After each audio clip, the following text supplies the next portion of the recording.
ain't no wild goose chase. That man's in trouble. Every second mattered. He's possibly going to be out of oxygen. But it was too late. On that day, 64-year-old George Treadaway took his last breath. Treadaway is the second person in just over a year to drown in a car in Georgia as 911 dispatchers search for their location. By law, there's supposed to be a committee ensuring Georgia's 911 system is up to date. But the governor is only now restarting that overnight group after the 11 Alive investigators told his administration the governor was violating the law by failing to even appoint it. Well, then why appoint a commission to create a 99-page report and offer 8 different recommendations if you're not going to do anything about that? You should come to some other venue rather than this one. Our chief investigator, Brendan Keefe, holds the powerful accountable. The subject called 911. He stated that he didn't know where he was at, that his car is in the water and sinking. He's possibly going to be out of oxygen. And I was unable to be able to ping his location from our system. At this point, it ain't good. I've tried calling him back numerous times, and I'm not able to get him back. George Treadaway was lost on the line. This ain't no wild goose chase. That man's in trouble. Gordon County 911 won't release his call because they say he drowned on the phone with the dispatcher. But the county didn't even send anyone out to search the floodwaters for his sunken car until his family reported George missing nearly 5 hours later. Gordon County 911. We're trying to find my daddy-in-law, and he usually takes Reese Station Road, but we know that's flooded. But we can't get him on the phone or nothing. We don't know if he's been involved in a wreck or if y'all know anything about him. Okay, we've not had any wreck. Yeah, he's on oxygen, and I know his oxygen tank's got to be near empty. This is where George Treadaway called 911 from his sinking car. But to the 911 system, George's phone was invisible, and so was he. Dispatchers couldn't see this location on their screens. Instead, they were beginning more than 5 miles away and a 10-minute drive.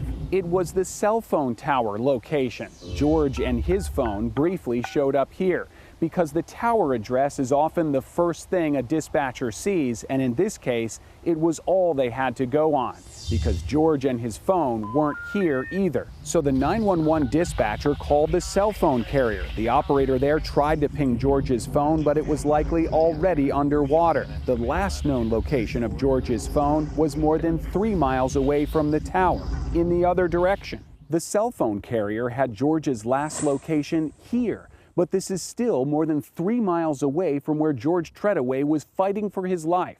Rescuers had 2 addresses to begin searching for a drowning man. Both turned out to be dead wrong.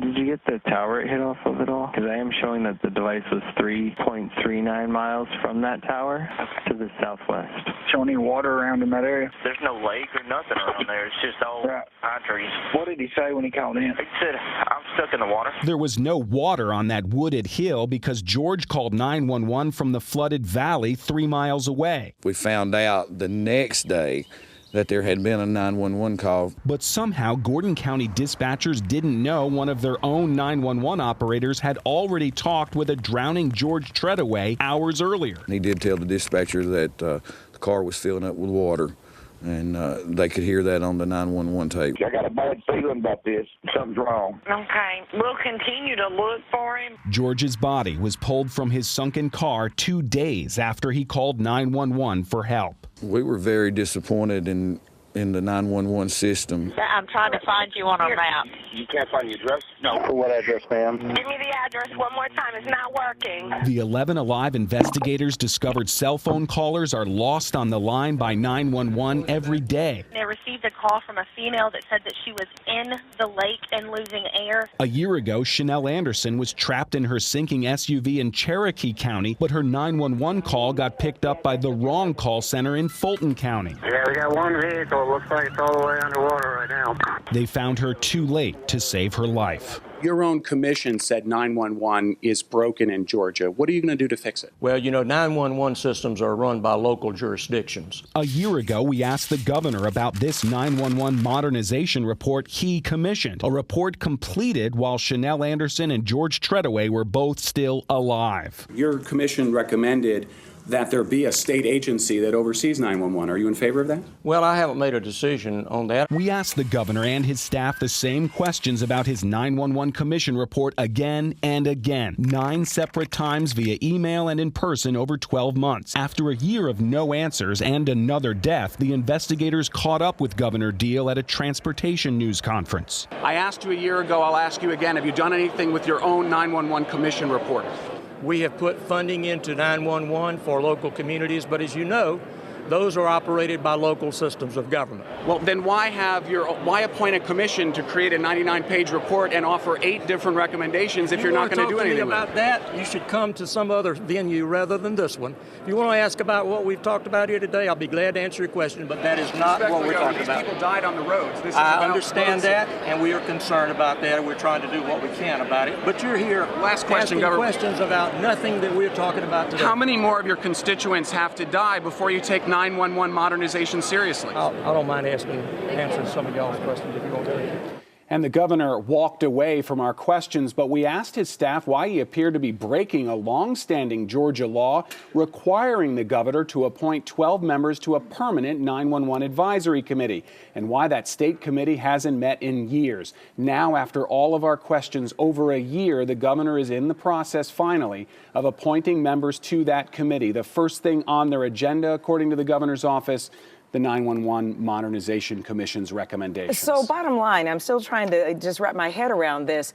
There's technology that allows Uber, for instance, to know where my phone is when I call. So what's the problem? Yeah, it doesn't work that way. Since 1996, they've been using the same technology, bottom line. So some local inventors essentially saw our investigation on the front page of USA Today, and they set out to solve the problem. Tomorrow night at 11, we put their invention to the test at the precise locations where George Treadaway and Shanell Anderson called for help.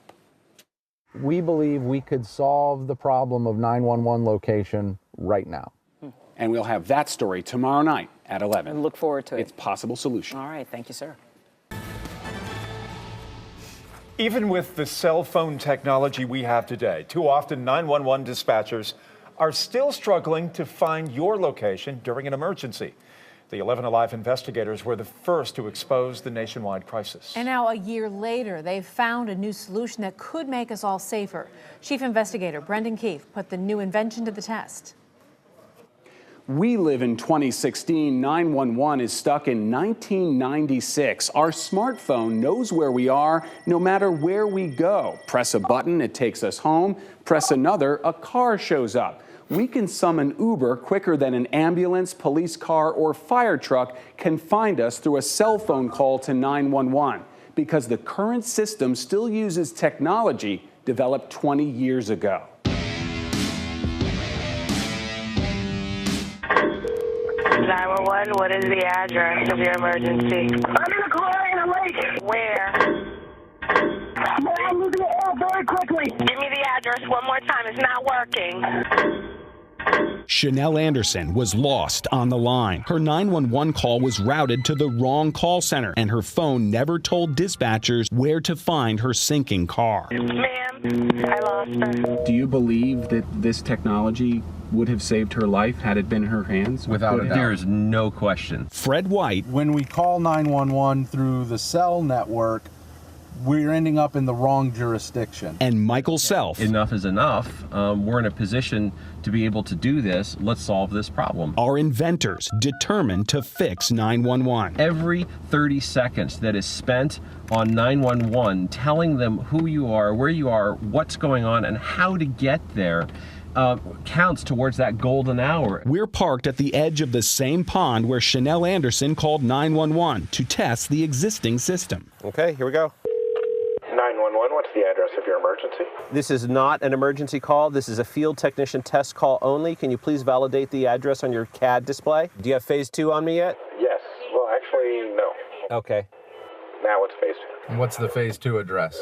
Phone is showing 300 Batesville Road. My CAD is showing 374 Gables Walk. Both of those are the cell tower. That's still about a mile away. Is this Alpharetta?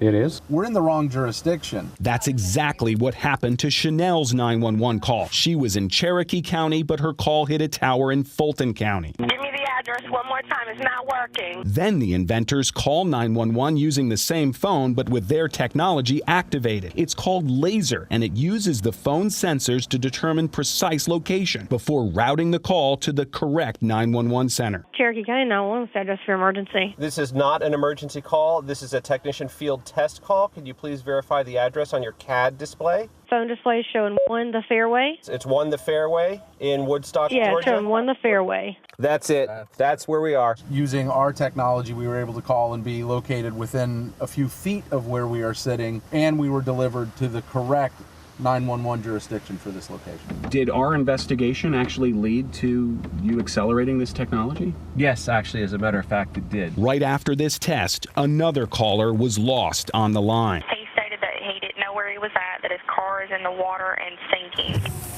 We're sitting within feet of where George Treadaway unfortunately lost his life while trying to get help through 911 while his car was sinking. He's going to be out of oxygen.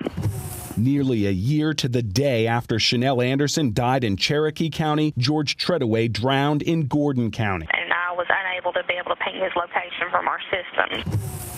With 911 location data miles off the mark, it took 2 days to find his car on Reeves Station Road. Gordon County 911. Can you please tell me the address that is currently showing on your screen? I'm showing 1975 Reeves Station Road. Great. And do you have a latitude and longitude? Yes.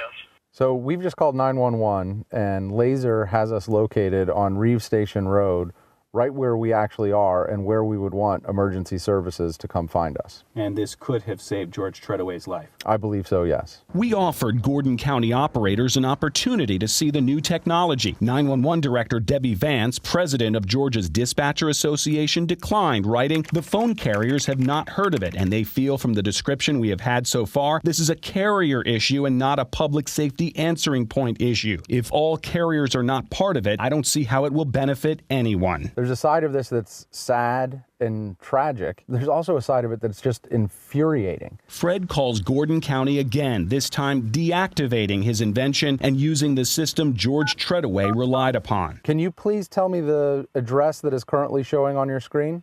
458 Brown Farm Road. He gave us, I believe, 458 Brown Farm Road, which is the location of the nearest cell tower to us. By road, it's a little over 5 miles, and it's about a 10-minute drive. This is the same 1996 technology 911 uses to find all of us when our lives are on the line. In an emergency situation, a matter of a minute or two can be the difference between life and death. It's patent pending, but Fred and Michael aren't waiting for their application to be approved. They're already working directly with cell phone carriers to get them to adopt the technology as soon as possible. It works with existing 911 systems, and they say it won't cost subscribers or 911 call centers a penny. Melissa. Sounds wonderful. It kind of, correct me if I'm wrong here, looks like an app. So if it is, how do I get it? Yeah, this is it. It does look like an app, doesn't it? Well, right now it is an app, but it's just in beta testing. The inventors are working to get this baked into the firmware of all phones to protect everyone without us having to buy or download anything. You'll simply call 911 and the technology will work in the background. But still beta testing prototype at this point. We're still waiting. All right, I know you'll let us know when it is available to everyone. And of course, this is a story you've worked on for a year now, so I know you'll continue to stay on it. We will. Thanks. All right, Brennan, thank you.